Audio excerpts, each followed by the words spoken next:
I'm in St. Petersburg, where dozens of athletes in the bay behind me are competing in watercross.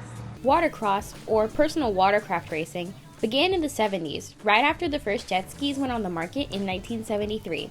And it didn't take long for this sport to start crossing borders.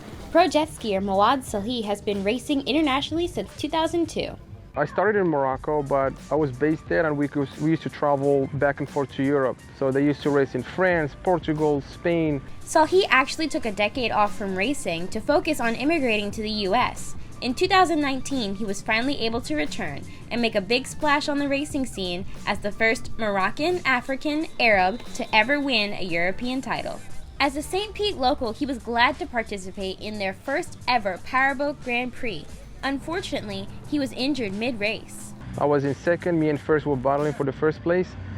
I was literally behind him trying to pass, and the ski took off and it spun in the air and it threw me off the ski, and I didn't feel that I hurt my leg until I got back on the ski. I was trying to stand on it and I couldn't. Salhi says that things can get pretty ugly when 40 people take off going 80 miles per hour.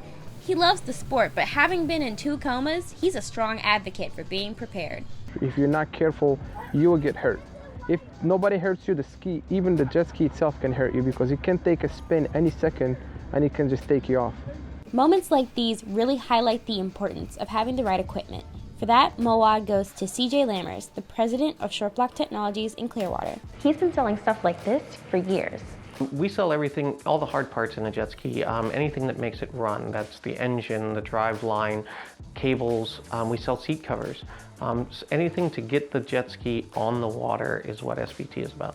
According to CJ, Clearwater is a great market to sell in. With such a long coastline, he's not surprised that Florida is their biggest sales state. It's unique in the fact that not only do we have huge sales in Florida, we also have interface with all the users. We're only 2 blocks from the water, so we test year round. We just hook up the skis when we have new parts, go out the water, test them, and make sure they work. Reporting for Florida Focus, I'm Victoria Crosdale.